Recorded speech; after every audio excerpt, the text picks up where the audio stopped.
आमचे मित्र शुभम सोनाळे यांचं देखील या ठिकाणी आगमन झालेलं आहे. त्यांचंही जयंती मंडळाच्या वतीनं खूप खूप असं स्वागत.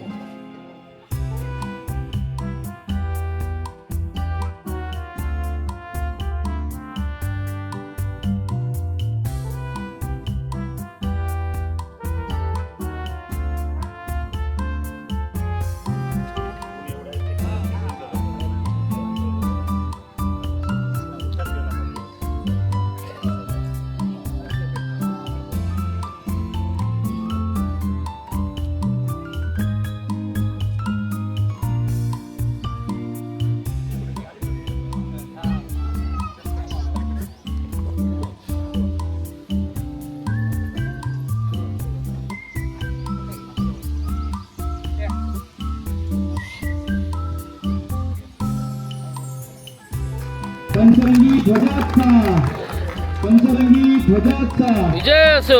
मी आदरणीय रमेश काका सोनाळे यांना विनंती करतो की आपण निळ्या ध्वजाचं ध्वजारोहण करावं. सर्वच मान्यवरांना विनंती करतो की आपण निळ्या ध्वजाचं या ठिकाणी ध्वजारोहण करण्यासाठी साप फडकते डोल्यानं. रमेश काका सोनाळे यांना विनंती करतो की आपण निळ्या ध्वजाचं ध्वजारोहण करावं.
ध्वजाचा निळ्या ध्वजाचा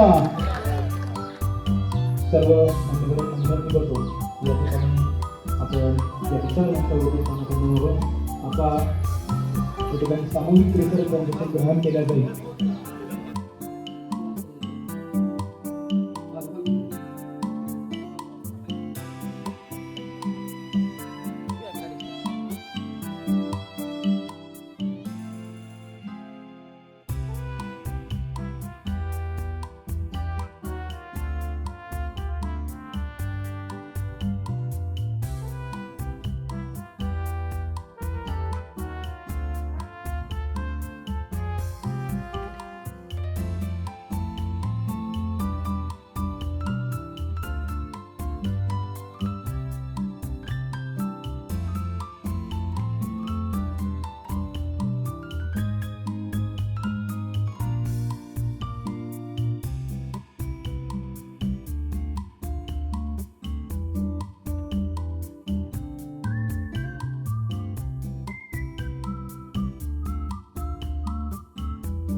हा एकदम बस तू बस, मी करतो हे सगळं.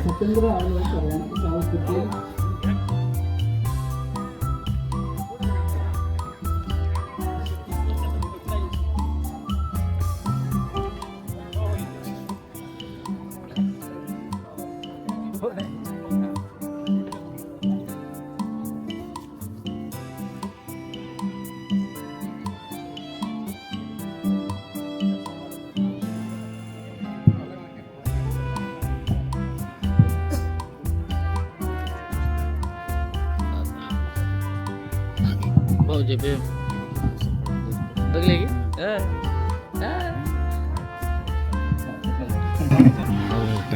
हे दगडगावच्या पोऱ्याला लावलो होतो सगळ्यात आधी कामाला गेलेत म्हणले आता काय बोला या ठिकाणी जमलेल्या चला सगळ्या माझ्या बंधू आणि भगिनींना डॉक्टर बाबासाहेब आंबेडकरांच्या 135व्या जयंतीनिमित्त मी सगळ्यांना शुभेच्छा देतो आणि सगळ्यांना माझा मानाचा जय. या ठिकाणी मंचावी सन्माननीय माझी गुरुवर्य किंबहुना मगाशी बोलताना माने साहेबांना सांगत होते की माझ्या जीवनामध्ये मी यशस्वी होण्यामध्ये त्यांचा मोठा वाटा आहे असे प्राध्यापक राजेश ढवळे सर, यासोबतच सर्व सन्माननीय मंडळी. प्रत्येक वर्षी आपण मोठ्या उत्साहामध्ये आपण डॉक्टर बाबासाहेब आंबेडकरांची जयंती या सोनखेड नगरीमध्ये आपण साजरी करत असतो आणि प्रत्येक वर्षी जयंती मंडळ हे प्रत्येक वर्षी मागच्या वर्षीच्या तुलनेमध्ये काहीतरी चांगलं करण्याचा प्रयत्न चालू असतो त्यांचा. बघ मगाशी बोलताना आपले उपसरपंच सुनील भाऊ यांनी सांगितलं होतं फक्त की मागच्या 5-6 वर्षाखालची जयंतीची ही कंडिशन आणि आज ही जागा ही प्रसन्नता बघून या ठिकाणी आनंद होतोय. एका भव्य आणि दिव्य जागेमध्ये ज्यांच्यामुळे आपण सगळेजण या ठिकाणी आहोत, अस्तित्वात आहोत, त्या बाबासाहेबांची आपण सगळेजण या ठिकाणी जयंती साजरी करतो. फक्त सुनील भाऊला या ठिकाणी सांगावं असं वाटते की ज्या ठिकाणी आधी समाज मंदिर होतं ती जागा थोडीशी खुली दिसते तर त्यांनी थोडा पुढाकार घ्यावा आणि आमचा पाठलाग करावा थोडा, जेणेकरून ते जुन्या समाज मंदिराची जी शान होती ती आपल्याला पुन्हा एकदा त्या ठिकाणी त्या जागेचा उपयोग आपल्याला योग्य पद्धतीने घेता येईल. आणि निश्चितच की अजून 1 वर्ष तरी नांदेडमध्ये आहे मी, त्याच्यामुळे आहे तोपर्यंत तरी किमान आपल्या गावची सेवा किंवा आपल्या गावकऱ्यांची सेवा जी काही शक्य होईल ती अजून चांगल्या पद्धतीने कशी करता येईल त्याच्यासाठी सदैव मी प्रयत्नशील असतो. बाबासाहेबांच्या जयंतीनिमित्त एकच गोष्ट या ठिकाणी सांगावीशी वाटते की या जगामध्ये जेवढे देश आहेत आणि या प्रत्येक देशाचा जो विकास झाला आहे तो विकास फक्त एकाच गोष्टीमुळे होऊ शकतो, तो म्हणजे फक्त शिक्षणामुळे. आणि शिक्षणाशिवाय तरुणोपाय नाही आहे. ते बाबासाहेबांनी जे आपल्या सगळ्यांना मंत्र दिलेलं आहे किंबहुना आज या शिक्षणामुळेच एक जिल्ह्यामध्ये क्लास 1 अधिकारी म्हणून या ठिकाणी काम करण्याची संधी मला या ठिकाणी मिळत आहे. त्याच्यामुळं आपल्या सगळ्या लेकरांना शिक्षणासाठी आपण सगळ्यांनी प्रेरित केलं पाहिजे आणि शिक्षणासाठी त्यांना प्रोत्साहन दिलं पाहिजे. निश्चितच की शिक्षणाच्याच माध्यमातून आपण जीवनामध्ये आपलं कुटुंब म्हणा किंवा आपलं गाव आपण पुढे नेऊ शकतो.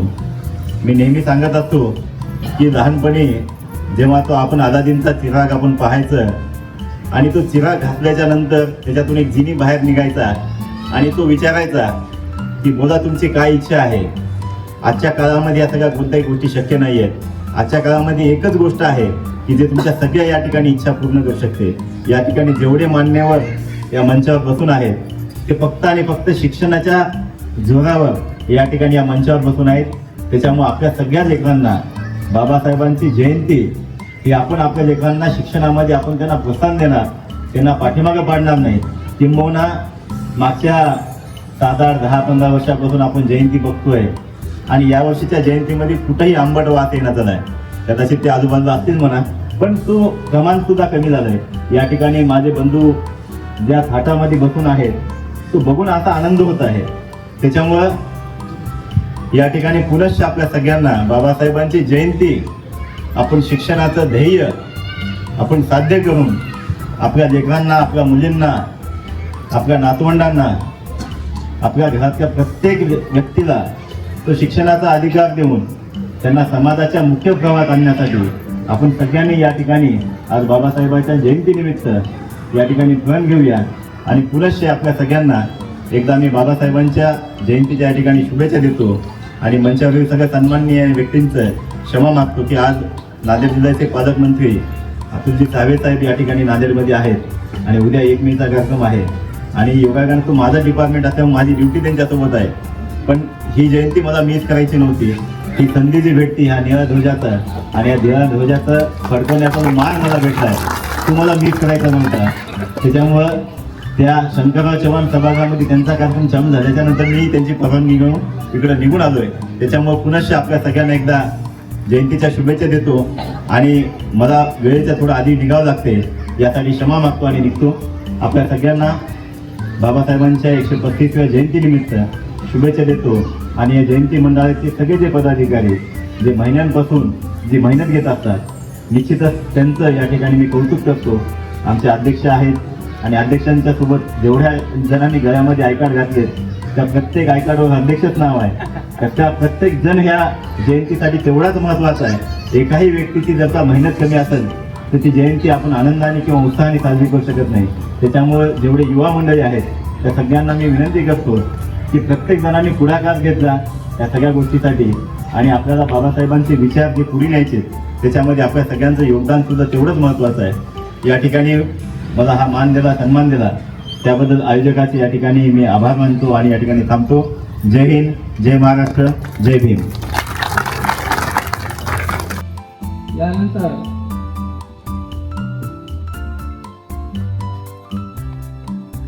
रमेश रामजी सोनाळे काका यांचे स्वागत, ज्येष्ठ नेते यांचे स्वागत, उपाध्यक्ष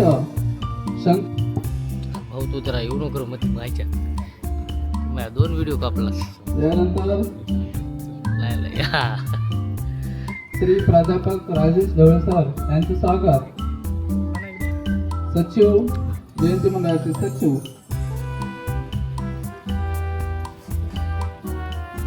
त्यानंतर आपल्या गावाचे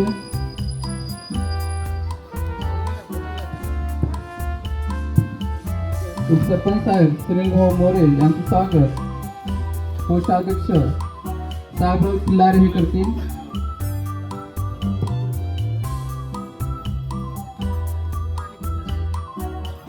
यानंतर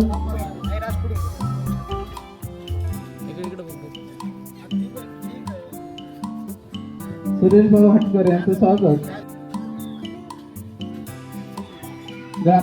ग्रामपंचायतचे सदस्य सोपानभाऊ मोरे यांचे स्वागत.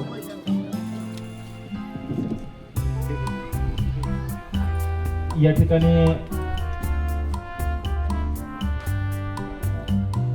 सर्व झालेल्या मान्यवरांचं जयंती मंडळाच्या वतीनं यथोचित सन्मान जवळजवळ या ठिकाणी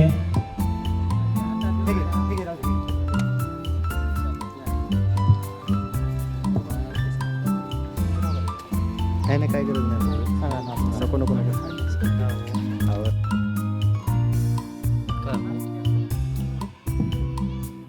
यानंतर श्री संतोष मोठे सरांचे स्वागत, विलास किल्लारे हे करतील. यानंतर उपासक भैयासाहेब गोडबोले यांचे स्वागत, मंगेश किल्लारे हे करतील.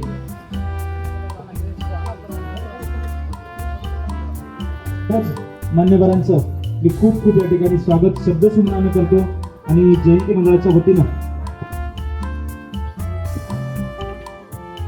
सर्वप्रथम या जयंती मंडळाच्या पाठीमागची पार्श्वभूमी प्रस्तावनेमध्ये मांडत असताना प्रत्येक वर्षी मला प्रस्तावना मांडण्याचं या ठिकाणी जयंती मंडळाच्या वतीनं संधी मिळते. जयंतीची सुरुवात झाली होती जेव्हा कुठलाही इतिहास हा आपण लक्षात ठेवल्याशिवाय पुढचा इतिहास घडत नाही. त्याचप्रमाणे आम्ही जेव्हा शालेय जीवनामध्ये या ठिकाणी होतो डॉक्टर बाबासाहेब आंबेडकरांच्या जयंतीचा विषय खऱ्या अर्थानं याचं श्रेय जर कोणाला जात असेल तर जोरात टाळ्याच्या गडगडामध्ये रमेश काका या ठिकाणी आपल्यासोबत आहेत. आताच्या ज्या विद्यार्थ्यांना माहिती नाही, तुम्ही डीजेच्या समोर एवढ्या तालामध्ये एवढ्या मोठेपणामध्ये वेगवेगळ्या पद्धतीने नाचत असता यांनी एवढे आघात स्वीकारलेले आहेत आपल्या समाजासाठी आणि ते आपल्या इथंच नाही तर वेगवेगळ्या ठिकाणी समाजावर जिथं अन्याय अत्याचार होतो ते याही वयामध्ये त्याच जोमाने त्याच ताकदीने पेटून उठतात आणि त्या ठिकाणी अन्यायाचा प्रतिकार करतात. रमेश काकांचा मी शालेय जीवनापासून त्यांचा जो काही समाजकार्याचा शुभमच्या माध्यमातून मी जेव्हा नांदेडला कॉलेजला होतो तेव्हाही त्यांच्या घरी जाण्याचा, काकाच्या सानिध्यामध्ये राहण्याचा आम्हाला सहवास मिळाला आणि त्यांची समाजकार्य करण्याची जी प्रवृत्ती आहे ती खऱ्या अर्थानं निस्वार्थ भावनेने समाजाचं जो जे कार्य आहे ते अविरतपणे चालू ठेवतात.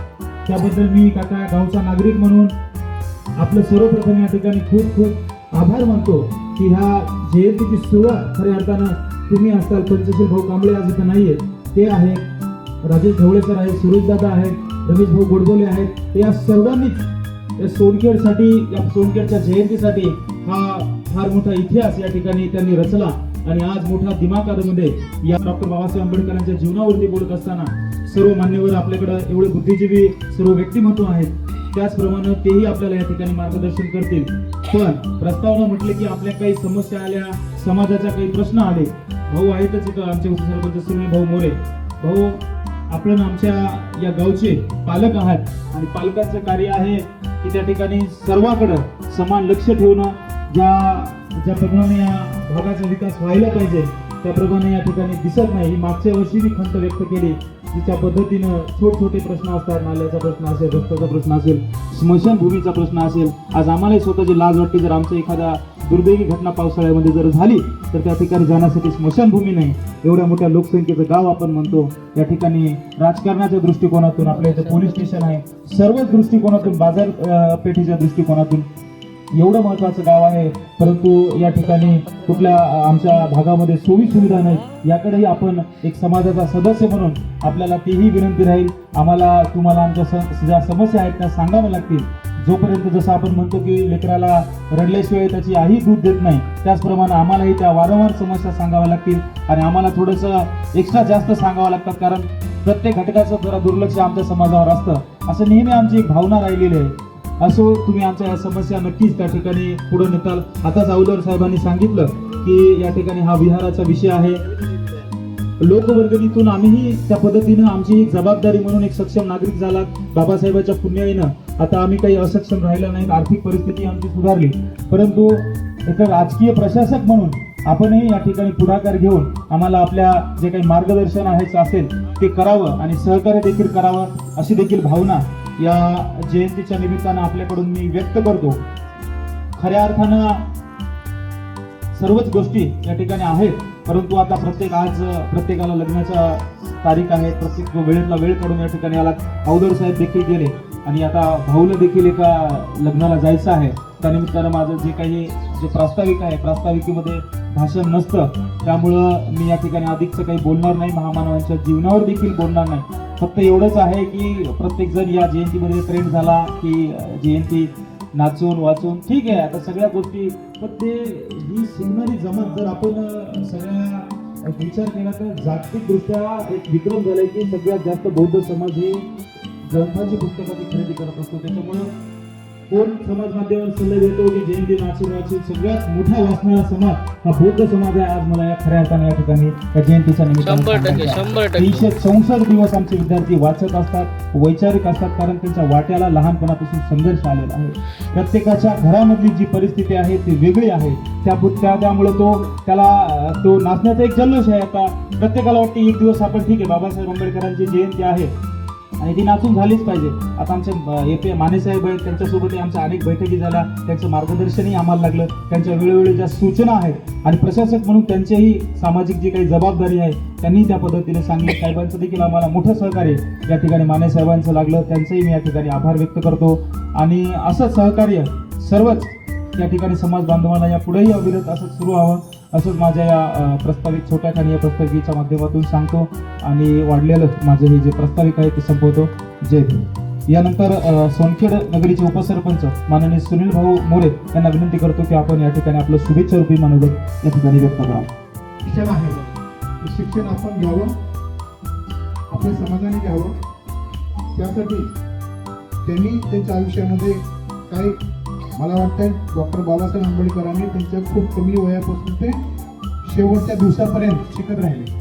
प्रत्येक वर्षी प्रत्येक एक नवी डिग्री, एक नवी पदवी मिळवत राहिले. त्यांच्याकडे सर्व काही होतं. ह्या भारताचं संविधान त्यांनी लिहिलं.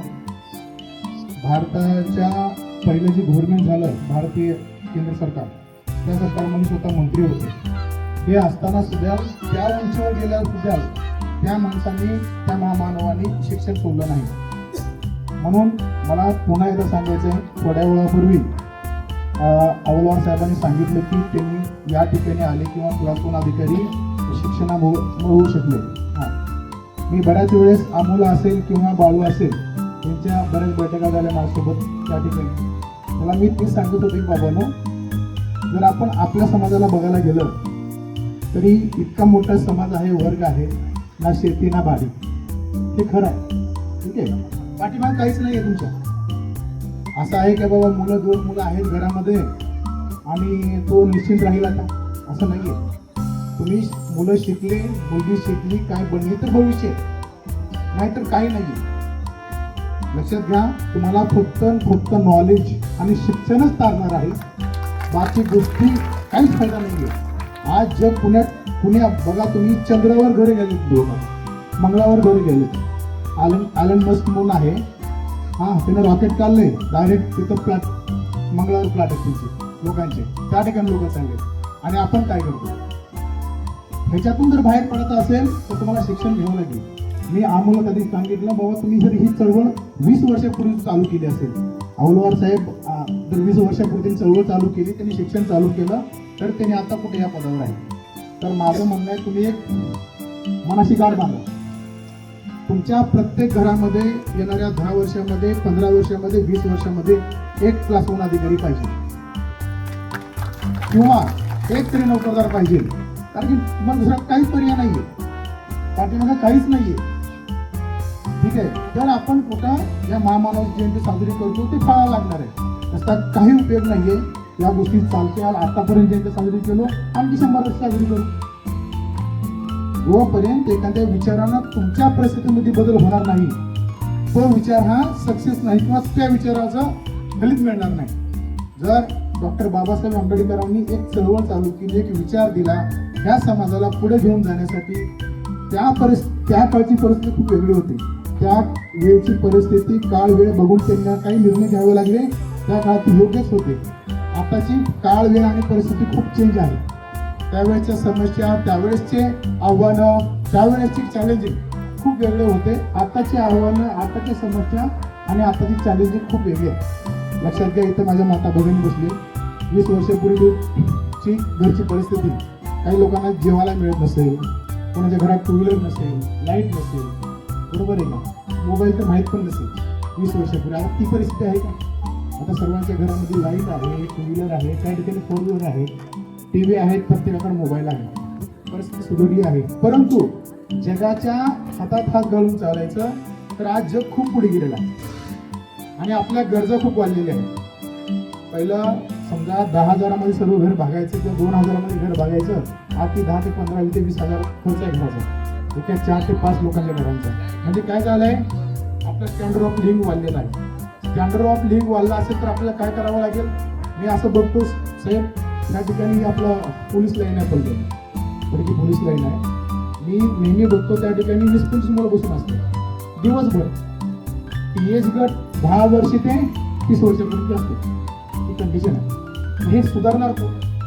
आज जर आपल्याला जगाच्या कॉम्पिटिशनमध्ये जीवन त्या स्तरावर जगाचा असेल तर तुमचा एक क्षणही वाया नाही गेलं पाहिजे. एक क्षण जर तुम्ही वाया घातला, तुम्ही कामधंदे नाही केले, नोकऱ्या नाही केल्या तर चालणार आहे का? आणि अंग मेहनतीचे कामं करून आपल्या गरजा भागणार आहेत का? नाही. आज रोजगार करायचा, दिवसभर मरमर मारायचं, 200, 300, 400 रुपये आणायचे, ह्याच्यात तुमचं घर चालणार आहे? तुमच्या मुलाचं शिक्षण होणार आहे?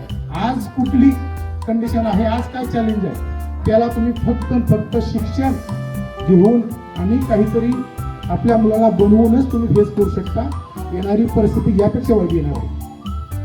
येणारी परिस्थिती यापेक्षा वाईट येणार आहे. त्यामुळं अमोलनं म्हणला की वाचून नाचून वगैरे वगैरे खूप झालं.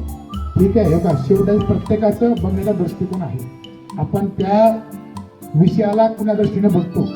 यामध्ये मी प्रशासकीय अधिकारी म्हणून मी एखादी गोष्ट सांगत असेल त्यात माझा फायदा किंवा तोटा नाही. आम्ही डॉक्टर बाबासाहेब आंबेडकरांना डोक्यात घेतलं, इथपर्यंत आलो. ठीक आहे, त्यामुळं डोक्यात घ्या. ठीक आहे, हे चालत राहील, काय विषय नाही. आपण एकमेकाची उन्नत करण्यासाठी या ठिकाणी नाही. पण माझ्या एक कळकळीची विनंती आहे सर्व माझ्या माता भगिनींना, सर्व माझ्या बंधूंना, सर्व बौद्ध बंधूंना, सर्व बौद्ध माता भगिनींना, तुम्ही आज प्रण करा. मी आज बघतोय की अशी कंडिशन आहे, तुम्ही वाढदिवसाला डीजे लावता मुलांच्या, ही काय पद्धत आहे? सरांनी गेल्या वर्षी या ठिकाणी एक शब्द दिला होता की या ग्रंथालयाला माझ्या वतीनं मी या ठिकाणी जे पुस्तकं आहेत ते पुढच्या वर्षी नक्कीच मी याची घेऊन येतो. आणि सर या ठिकाणी विद्यार्थ्यांसाठी पुस्तक या ठिकाणी सरांनी आणलेले आहेत. ज्या विद्यार्थ्यांनी आपल्या सर्व स्पर्धेमध्ये या ठिकाणी भाग घेतला मंडळाच्या वतीनं त्यांचा धन्यवाद व्यक्त करतो. आणि संतोषजी आकोटे यांना विनंती करतो की आपण या ठिकाणी आपले विचार मांडावेत.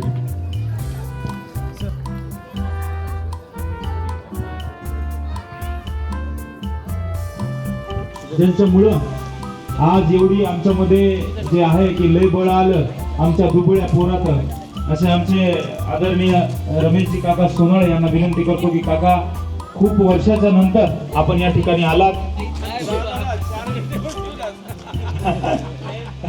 नाही ते मुद्दा पण बसवलं, कारण त्यांच्या खूप वर्ष झाले शालेय जीवनात असताना ते त्यांचं भाषा म्हणजे बोलण्यातून कमी आणि कृतीतून जास्त सगळं बघितलेलं आहे. त्यामुळे आता इच्छा आहे आमची की तुमच्याकडून सर्व ज्या आमच्या आपल्या या तरुण पोराला आपण या ठिकाणी मार्गदर्शन करावं. आदरणीय रमेश काका सोनाळे. नाही नको राहू दे, काय करायचं याला लावा ते. अरे बापरे, हे निळा नाही बस माणूस 1.5 फुटाचा बस झाले एवढं बस. सगळ्यात पहिल्यांदा खूप वेळापासून सगळे उपाशी बसवून गेलेली आहे. आता कोणीतरी एका वक्त्यानं सांगितलं की उपाशी पोटी ज्ञान पाजळायचं नसतंय. पण दुर्दैवाची गोष्ट आहे की मी सगळ्या विद्वानांचं म्हणणं ऐकून घेतलं आणि मला जे बोलायचं होतं ते माझ्यासाठी शिल्लक काहीच राहिलेलं नाही. तरी पण तोडक्या मोडक्या भाषेमध्ये एक महाराचं पोरगं बोलायला म्हणून ऐकून घ्या. काय? सामाजिक परिवर्तनाच्या चळवळीचे महानायक, भारतीय घटनेचे शिल्पकार, भारतरत्न डॉक्टर बाबासाहेब आंबेडकर, आधुनिक महाराष्ट्राचे जनक राजे छत्रपती शिवाजी महाराज या कार्यक्रमासाठी आवर्जून उपस्थित असलेले या समाजाचेच नाही तर जेवढे विद्यार्थी विज्ञान विभागामध्ये शिकतात आणि शिकून स्वतःला ज्ञानी म्हणून घेतात, त्या सर्व विद्यार्थ्यांना मार्गदर्शन करणारे प्राध्यापक, डॉक्टर, रिपब्लिकन रत्न पुरस्कार विजेते आदरणीय भास्कर दवणे सर, आदरणीय राजेश ढवळे सर, आदरणीय मोरे साहेब जे शेतकरी संघटनेचे आहेत, ज्यांनी मला आता काका संबोधलं ते मोरे साहेब, आणि ज्या अध्यक्षानं मला इथं बोलवलं तो आमचा बाळासाहेब अमोल, आमचे सहकारी मित्र भैयासाहेब गोडबोले, उपस्थित असलेले सोनखेडचे सर्व बौद्ध उपासक आणि उपासिका, माझ्या माय बहिणींनो. 25-30 वर्षापूर्वी या ठिकाणी मी आलो होतो. भीम जयंती सोनखेडमध्ये निघू देत नव्हते. त्या काळामध्ये मी येऊन सोनखेडमध्ये भीम जयंती काढून दिली होती.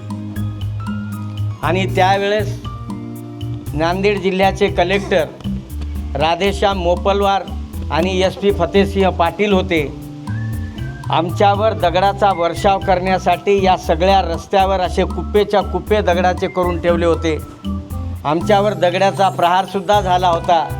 पण जेव्हा फतेहसिंह पाटलानं चार्ज म्हटले त्याच्यानंतर मला असं वाटतं की गावात घुसून प्रत्येकाला त्याचा प्रसाद मिळाला आणि त्याच्यानंतर सोनखेडमधली जयंती खूप मोठ्या प्रमाणामध्ये साजरी होऊ लागलेली आहे. आपल्या समाजामध्ये बाबासाहेबाची जयंती का साजरी करतात हा मला पडलेला प्रश्न आहे. आपण बाबासाहेबाची जयंती फक्त एवढ्यासाठी साजरी करायची की त्या दिवशी आम्हाला नवे कपडे घालायला मिळतात, आमच्या मायबहिणी आम्हाला गोडधोड खाऊ घालतात, आम्हाला पैसे देतात आणि पैसे दिल्याच्या नंतर मग आम्ही दारू पितो. पावशेरी आमच्या खिशात असते, तहारी बिर्याणी आमच्या पोटात असते आणि त्या नासक्या तोंडानं आम्ही डॉक्टर बाबासाहेब आंबेडकरांचा जयघोष करत असतो. आम्हाला लाज वाटली पाहिजे की नाही या गोष्टीची? मला स्वतःला लाज वाटते की माझ्या बाजूनं जर एखादा दारू पिऊन माणूस बाबासाहेब आंबेडकरांचा विजय असतो असा म्हणत गेला तर त्याचं तोंड फोडावं वाटते. अरे तुझी लायकी तुझं थोबाड आहे काय की ज्या माणसानं जगातल्या विद्वान माणसाला लाजवेल एवढ्या मोठ्या पद्धतीची बौद्धिक क्षमता प्राप्त केली होती, त्या माणसाचा विजय तू त्या आंबट घर तोंडानं बाबासाहेब आंबेडकरांचा विजय म्हणतो आणि आपण तो ऐकून घेतो. मित्र हो, त्याला लाज असेल की नाही, पण मला मात्र लाज वाटते. कारण मी बाबासाहेब आंबेडकरांचा अनुयायी आहे. बाबासाहेब आंबेडकरांच्या विचारानं चालणारा मी अनुयायी आहे. बाबासाहेब म्हणतील त्या मार्गानं चालण्याचा माझा प्रयत्न राहिलेला आहे. मी माझाच प्रयत्न नाही तर माझ्या मित्रपरिवाराचा, माझ्या मुलाबाळांचा सुद्धा प्रयत्न मी त्याच पद्धतीनं चालण्यासाठी केलेला आहे. मग मी तसं करत असेल तर मला असं वाटतं की माझ्या समाजातल्या प्रत्येक माणसानं डॉक्टर बाबासाहेब आंबेडकरांचं नाव घेत असताना बाबासाहेब आंबेडकरांची जी बौद्धिक क्षमता होती त्या क्षमतेचा थोडासा तरी विचार करावा, त्याच्याप्रती थोडी तरी आपल्याला लाज वाटू द्यावी. नाहीतर तुम्हाला बाबासाहेबांची प्रताडणा करण्याची, बाबासाहेब आंबेडकरांचा अपमान करण्याची नैतिक जबाबदारी तुमच्यावर नाही आणि तुम्ही बाबासाहेबाचं नाव घेऊ नये या मताचा मी आहे. नाव घेऊ नका तुम्ही बाबासाहेबाचं. तुम्ही नाव नाही घेतलं तर बाबासाहेब लहान होणार नाही. 193 देशामध्ये बाबासाहेब आंबेडकरांची जयंती साजरी होते. डॉक्टर बाबासाहेब आंबेडकरांचे पुतळे बसवल्या जातात. तिथं लिहिल्या जाते सिम्बॉल ऑफ नॉलेज, विद्वत्तेचा प्रतीक म्हणून डॉक्टर बाबासाहेब आंबेडकरांच्या प्रति तिथं उल्लेख केला जातो, त्याचा सन्मान केला जातो. आणि आमच्या भारतामध्ये, आमच्या देशामध्ये, आमच्या गावामध्ये, आमच्या सगळ्या या परिसरामध्ये बाबासाहेब आंबेडकरांचा जन्म होणे, बाबासाहेब आंबेडकरांनी आम्हाला माणूस म्हणून जगण्याचा अधिकार प्राप्त करून दिला, असं असताना सुद्धा आम्ही डॉक्टर बाबासाहेब आंबेडकरांचं नाव इतक्या तोंडानं घेतो. मित्र हो, आम्हाला लाज वाटली पाहिजे. बाबासाहेब आंबेडकरांची जयंती आम्ही बाबासाहेबाच्या विचाराचे पाईक आहोत. बाबासाहेब आंबेडकरांची जयंती बाबासाहेबांनी ज्या पद्धतीनं अंगुली निर्देश केला त्या निर्देशानुसार आम्ही आमचं आयुष्य घालवणार आहोत. अशा पद्धतीची भूमिका वठवणाऱ्या माणसाला नैतिक अधिकार असेल त्यानं बाबासाहेब आंबेडकरांची जयंती साजरी करावी, अन्यथा कोणीही जयंती साजरी करू नये या मताचा मी आहे. माझं वय वर्ष 70 आहे. मी आयुष्यात सुपारी खाल्ली नाही, दारू सिगरेट बिडीला कधी शिवलं नाही. मला 3 पोरं आहेत. माझ्या 3 पोरापैकी एकाही पोरानं सुपारी खाल्ली नाही. म्हणून मी माझ्या पोरावर संस्कार अशा पद्धतीनं टाकले की तुम्ही शिका, तुमचं संघटन बनवा आणि त्याच शिकण्यावर, त्या संघटनाच्या जोरावर तुम्ही बाबासाहेब आंबेडकरांच्या विचाराला पसरवण्यासाठी, बाबासाहेब आंबेडकरांचा आचार आणि विचार लोकांच्या मनावर बिंबवण्यासाठी तुम्ही प्रयत्नाची पराकाष्ठा करा आणि बाबासाहेब आंबेडकरांचे खऱ्या अर्थानं पाईक व्हा. 40-45 वर्ष झाले मी आंबेडकरी चळवळीत काम करतो. मी काम करतो असताना म्हणजे मी काय केलं मला माहीत नाही, पण जिथं अडले नडले असतील त्या माणसाच्या मदतीला गेलो. त्यांचं जे काम अडलं होतं ते काम पार पडलं. एवढी माझ्यामध्ये ताकद बाबासाहेब आंबेडकरांच्या विचारामुळं आलेली आहे. मी सोनखेडची जयंती काढली.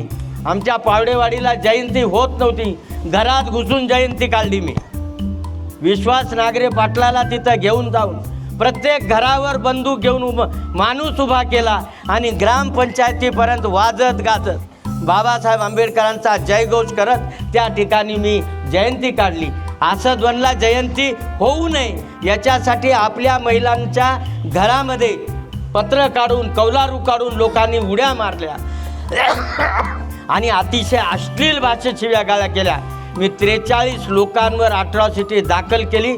27 लोकांना शिक्षा झाली. सर 27 लोकांना तिथं शिक्षा झाली.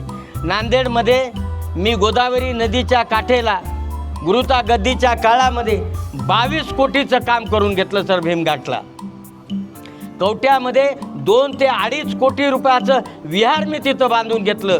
जे विहार माझ्या अगोदर ओमप्रकाश पोकरणानं बांधलं होतं, 6 महिने टिकलं नव्हतं. आज मला 5-7 वर्ष झाले ते विहार बांधलंय आणि ते विहार बांधल्याच्या नंतर बघा आज ते विहार कसं येते. नदीतून पायऱ्या घेतल्या सर आम्ही. एवढा पैसा खर्च करायला लावला मी शासनाला आणि ते विहार मी बांधून काढलं. माझं स्वतःचं मत असं आहे की बाबासाहेब आंबेडकरांचे पुतळे उभ्या करण्यापेक्षा बाबासाहेब आंबेडकरांनी ज्या पद्धतीचा बौद्ध धम्म आम्हाला दिला ते बौद्ध धम्माचे बौद्ध विहार उभे करा, त्याच्यामध्ये तुम्ही अभ्यासिका निर्माण करा. आपल्या समाजातला माणूस शिक्षक होणे, आपल्या समाजाचा माणूस पॅथॉलॉजीमध्ये काम करणे, आपल्या समाजाचा माणूस चपराशी होणे, आपल्या समाजाचा माणूस कोणीतरी नगरसेवक होणे, कोणीतरी तलाठी होणे, कोणीतरी ग्रामसेवक होणे, ही अपेक्षा समाजाची नाही. समाजाची अपेक्षा आहे कोणीतरी IPS झालं पाहिजे, कोणीतरी IAS झालं पाहिजे. म्हणजे तुम्ही बाबासाहेबाच्या विचाराच्या त्या रस्त्यावर तुम्ही चालू लागलात असा त्याचा अर्थ होतो. उपवर्गीकरणाचा विषय निघाला. महारामांगामध्ये भांडण नव्हतं सर. आज महारामांगामध्ये भांडण या पेशवाईनं लावलं, देवेंद्र फडणवीसानं लावलं आणि देवेंद्र फडणवीसानं लावून महाराला मांगापासून दूर केलं, मांगाला महारापासून दूर करण्याचा प्रयत्न केला. आज शेवटचा दिवस आहे. देवेंद्र फडणवीसनं तो उपवर्गीकरणाचा निकाल 5 वाजेपर्यंत बघा जाहीर होणार आहे. वर्गीकरणाची आवश्यकता काय होती? तुम्हाला कोण्या मांगानं ती मागणी केली होती? कोण्या महारानं तुमच्याकडं मागणी केली होती? कोणीही केलेली नसताना तुम्ही आमच्यावर पेशवाई लादण्यासाठी, आमच्या भावावर पेशवाई लादण्यासाठी, आमच्यावर पेशवाई लादण्यासाठी, कारण मातंगांना आम्ही कधी भाऊ मानलं नाही असं नाही, तर आम्ही त्यांना आमचा भाऊच मानलं. आमचा लहाना भाऊच त्यांना मानून आजपर्यंत त्यांना आम्ही सांभाळत आलो. इथल्या कापसीवर एका पोरीवर महाराच्या मातंगाचा बलात्कार झाला. तिला विष पाजून विहिरीत फेकून दिलं. त्या पोरीला न्याय मिळवून देण्याचं काम मी केलं. सिडकोमध्ये एका पोरीला त्या गोरेच्या ह्याच्यावर, राजे गोरेच्या हॉस्टेलवर पोरगी होती, त्या पोरीवर बलात्कार करून तिचा खून करण्यात आला. मी दवाखान्यात ॲडमिट होतो सर अश्विनीमध्ये. माझ्या हाताला सगळे सलाईनच्या सुया होत्या. त्या सुया तशाच घेऊन मी 1 वाजता रात्री पोलीस स्टेशनमध्ये गेलो आणि त्या लोकांना न्याय मिळवून देण्याचा माझ्या परीनं मी प्रयत्न केला.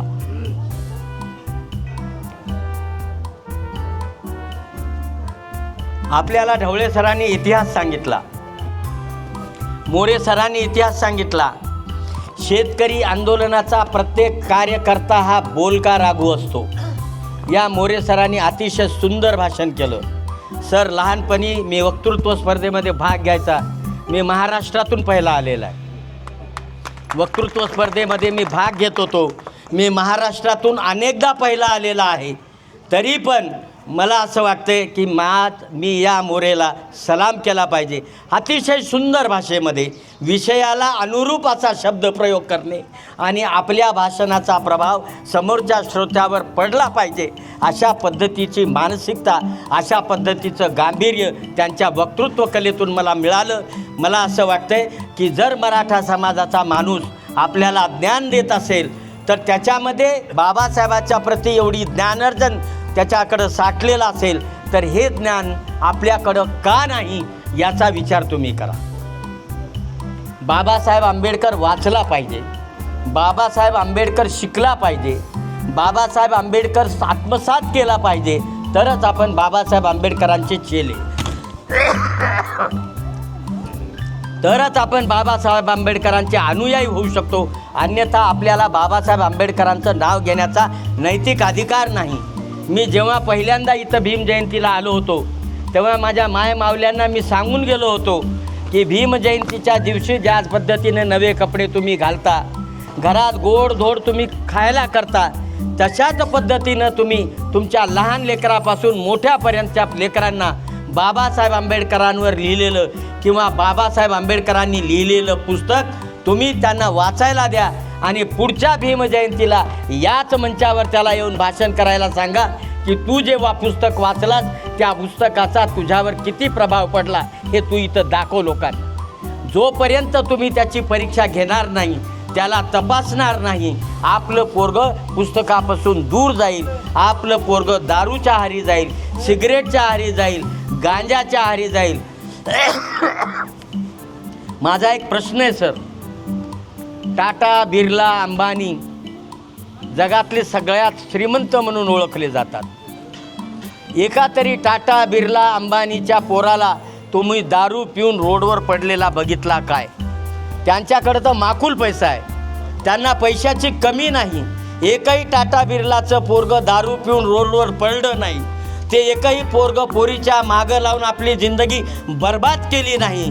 त्यानं आपलं लग्न केलं असेल तर त्याच्यापेक्षा 3 पट करोडपती असलेल्या माणसाच्या पोरीबरोबर त्यानं लग्न केलं. आपल्या संपत्तीला त्याच्या संपत्तीशी जोड लावण्यासाठी त्या माणसानं तसं लग्न केलं. आम्ही काय करतो? आमचं शिक्षण सोडून देतो, आम्ही पोरीच्या मागं पळतो. ती किती शिकली आम्हाला माहीत नाही, पण ती पोरगी आहे याची जाणीव ठेवतो आणि आमचं आयुष्य बर्बाद करतो. आणि शेवटच्या वेळेला काय येतं आहे तर तूही आत्महत्या कर, मीही आत्महत्या करतो. मी कोणाचा होत नाही, तू कोणाची होऊ नको. आपण दोघं हातात हात घालू आणि पुलावरून उडी मारू. म्हणजे हा नेबळटपणा, हा शंडपणा माणसामध्ये केव्हा येतो? जेव्हा त्याच्याकडं वाचन नाही, त्याच्याकडं शिक्षण नाही, त्याच्याकडं बौद्धिक क्षमता नाही. आणि अशी माणसं या पद्धतीनं या मार्गाला जात असतात. म्हणून माझी तुम्हाला विनंती आहे की बाबासाहेबांची जयंती येण्याला 2-4 महिने 6 महिने वेळ असेल तर बाबासाहेब वाचा. आपल्या लेकरांना मंचावर पाठवून त्यांना बोलतं करा, त्यांना बोलू द्या, त्यांच्यामध्ये ते करेज येऊ द्या, ती हिंमत त्यांच्यामध्ये येऊ द्या आणि मगच तो माणूस बोलू शकतो. मी फक्त 12वीपर्यंत शिकलेला आहे, पण मी कलेक्टरचा, कमिशनरचं, आयुक्ताचा, SP चा गळा धरून त्याला सरळ करण्या इतकी माझ्या ताकद आहे. आणि मी अनेकांना सरळ केलेला आहे. लोक RSSला घाबरतात. मी RSSचा चीफ KC सुदर्शन होता सर. मी त्याच्या गाडीवर चालत्या मोटरसायकलवरून येऊन मोटरसायकल फेकून दिली, मी त्याच्या गाडीवर उडी मारली. पडलो असतो तो मरून गेलो असतो, पण मला भीती वाटली नाही, कारण त्यानं म्हणाला होता पाहिजे. त्या रमाईचा आदर्श तुम्ही सर्वांनी डोळ्यापुढे ठेवावा. आपल्या लेकराला दारू पिऊन घरात आल्याच्या नंतर घराचं दार उघडू नका. आपलं पोरगं दारू पिऊन गांजा पिऊन आलं तर घराचं दार उघडू नका. त्याला धडा शिकवा, त्याला माणूस बनवा, बाबासाहेबाचा अनुयायी बनवा, चांगला शिक्षित बनवा आणि त्याला समजून सांगा. मी चळवळीत काम करतो. माझ्यासोबतचे अनेक नेते सर दारू पितात, अनेक नेते. मी त्यांच्यासोबत जेवण केलं बसून, पण ते दारू पिऊन बडबडले करतात. मी आपलं जेवलो फटफट देतो का आता येतो म्हणून बाहेर निघून गेलो. मग लागतं काय? मला 4 पोरं, जवान पोरं, लेकुरवाळे. काय माझ्या पोरामध्ये हिंमत असेल तर त्याला सुपारी खाऊन दाखवा आणि घरात येऊन दाखवा. तर ही प्रवृत्ती प्रत्येक मायबापानं सांभाळली पाहिजे आणि आपल्या लेकराला विद्वान बनवा. विद्वान बनवलं तर आपल्या डोक्यावरचा जो पदर आहे की नाही ते स्वाभिमानाचा मुकुट राहील. आपल्या डोक्यावरचा पदर आपल्या लेकरानं केलेल्या मोठेपणाचं ते मुकुट राहील. एवढी तुम्ही काळजी घ्या आणि आपल्या पोरांना शिक्षित बनवा. हे बघा, कोणीच आपलं वाकडं करू शकत नाही. कोणाची माय व्याली नाही तुमचं आमचं वाकडं करण्याची. वाकडं केव्हा होऊ शकते की तुम्ही माझं टंगडं ओढा, मी तुमचं टंगडं ओढतो, म्हणजे त्यांना येऊन दोघालाही घालते माती. म्हणून माझी विनंती आहे की एकीचा राग आला पा, एकीचा राग तुम्ही जिवंत ठेवा. एकतेची भाषा करा, समतेची भाषा करा आणि संघर्षाची भाषा करा. आणि त्याच्यानंतर आपण सगळेजण करू. हे विहार बांधल्या जाईल. हे विहारामध्ये अभ्यासिका निर्माण करा. सरांनी 5,000चे पुस्तकं दिलेत. ज्या दिवशी विहाराचं उद्घाटन होईल त्या दिवशी मी 10,000चे पुस्तक, आणि त्याच्यानंतर मी जिवंत असेल आणि मला जयंतीला बोलवलं तर प्रत्येक जयंतीला 10,000चे पुस्तकं देऊन जाईल. पण लेकरांना अभ्यासक बनवा, लेकरांना मोठं करा. IAS, IPS, डॉक्टर, इंजिनियर अशा पद्धतीचे क्लास 1 अधिकारी करा. आता औलवार सर बोलून गेले आपल्यापाशी. हे माणूस केवढा आहे, केवढा माझ्या इतकाच नाही, पण समाज कल्याणचा क्लास 1 अधिकारी आहे. काय बोलत असताना बाबासाहेबांच्या प्रती किती आदराने आणि नम्रपणानं बोलून गेला. काय अशा पद्धतीचा आदर आणि नम्रपणा बाबासाहेबांच्या प्रती जिवंत ठेवा. आपण आपलं कोणीच वाकडं करू शकत नाही. रासू गवईचं पोरगं भूषण गवई सर्वोच्च न्यायालयाचा जज झाला. 6 महिने तो जज राहिला. जज होत असताना त्याला सांगितलं होतं की मी कुठलंही पद स्वीकारणार नाही. मला खासदारकी पाहिजे नाही, मला मंत्रीपद पाहिजे नाही, मला अमकं नाही पाहिजे, मला तमकं नाही पाहिजे. सगळी जग मारली त्यानं त्या दिवशी. आणि काय केलं तर जाता जाता वर्गीकरणाचा प्रकार करून गेला, उपवर्गीकरणाचा आदेश त्यानं पारित करून गेला आणि आपल्या समाजाला त्यानं धोका दिला, आपल्या समाजाबरोबर गद्दारी केली, आपल्या समाजाबरोबर नम्मक हरामी केली त्या भूषण गवईनं. त्या भूषण गवईची आपण इज्जत केली पाहिजे. आणि हे गवईच्या घराण्यात पहिल्यांदा झालेलं नाही. शंकरराव चव्हाण नांदेडमध्ये खासदारकीला निवडणुकीला थांबले होते तर शंकरराव चव्हाण नांदेडमध्ये, तर शंकररावाच्या फेवरमध्ये तेव्हा ते शंकररावांच्या विरोधात भैयासाहेब आंबेडकर निवडणुकीला थांबले होते, तर शंकररावाच्या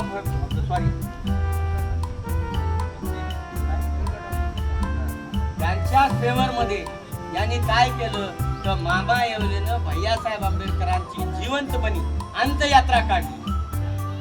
म्हणजे आंबेडकरी चळवळीला गद्दार होणारे हे घराणे. आणि आम्हाला काय सांगतात, आम्ही बाबासाहेबांचे पाईक, आम्ही दीक्षाभूमीचे सदस्य, आम्ही आमके, आम्ही टमके. अरे तुम्ही भैयासाहेबाची, बाबासाहेबांच्या त्या सूर्यपुत्राची तुम्ही जिवंतपणे अंत्ययात्रा काढली. तू तुमच्या जिंदगी तुम्हाला तर कुठल्या लग्नाला, समारंभाला, कार्यक्रमाला बोलवू नये अशा पद्धतीचे नालायक माणसं तुम्ही. आणि असाच नालायक माणूस भूषण गवई सुद्धा आहे, ज्यानं आपल्या समाजाला धोका दिला. कधीही आयुष्यात त्याचं नाव काढू नका मित्र. म्हणून तुम्हाला विनंती आहे की आपण बाबासाहेबाशिवाय आपलं कोणी नाही. बाबा पद्धतीनं आपल्याला 28 लाख पेशव्यांना संपवणे हे काळाची गरज झालेली आहे. याच्यासाठी आपल्या सोबत मराठा समाज आला पाहिजे. तो येईल याची आम्हाला गॅरंटी आहे. कारण मराठा समाजाची साथ ही महार समाजाला मिळणं ही काळाची गरज आहे. मी तुम्हाला सांगतो, संभाजी राजांचा खून झाला, औरंगजेबाने त्याचे तुकडे तुकडे करून भीमा नदीत फेकले होते. गणपत महार, गोविंद महार ज्याला म्हणतात, त्या माणसानं ते तुकडे उचलले, ते तुकडे शिवले आणि आपल्या अंगणात आणून शिवाजी महाराजाचा अंत्यसंस्कार केला होता. त्याच औरंगजेबानं त्याचं येऊन मुंड तोडवलं होतं. मरणाची भीती नाही, महाराला कधीच मरणाची भीती नसते. संभाजी महाराजाचे तुकडे गोळा केले, आपल्या घरी आणून ते शिवले आणि आपल्या अंगणामध्ये संभाजी महाराजाचा अंतिम संस्कार त्या माणसानं केला. आजही संभाजी महाराजांची त्या वडू गावामध्ये समाधी आहे. भीमा कोरेगावची लढाई हा आमचा आदर्श आहे. भीमा कोरेगावची लढाई ही आमची अस्मिता आहे. भीमा कोरेगावची लढाई हे आमचं अस्तित्व आहे. म्हणून तुम्हाला विनंती आहे, विरोधकांबरोबर बौद्धिक क्षमतेच्या ताकदीवर संघर्ष करा आणि त्याच्यानंतर जर गरज पडली तर भीमा कोरेगावच्या क्रांतीची पुनर्स्थापना आपण पुन्हा एकदा करू. आणि इथल्या या जातीयवाद्यांना धडा शिकवल्याशिवाय आपण राहणार नाही. तो धडा शिवाय आपण सगळ्यांनी शिकवावा अशी माझी तुम्हाला कळकळीची विनंती आहे. माझ्या माय बहिणींना विनंती आहे, भीमाई नसती तर रामजी सपकाळांनी बाबासाहेबांना शिकवण्याचा प्रयत्न केला नसता. रामजी सपकाळापेक्षा भीमाई खूप श्रीमंत घराण्यातली बाई होती. सोनं नाणं त्या बाईकडं खूप होतं, पण वेळेच्या आधी ती बाई मेली. पण बाबासाहेबाच्या आयुष्यामध्ये रमाई आली आणि रमाईनं बाबासाहेबाला घडवलं, रमाईनं बाबासाहेबाला शिकवलं, रमाईनं बाबासाहेबाला जे काही मिळालं ते रमाईच्या प्रयत्नातून, तिनं केलेल्या कष्टातून, बाबासाहेबांच्या प्रती असलेल्या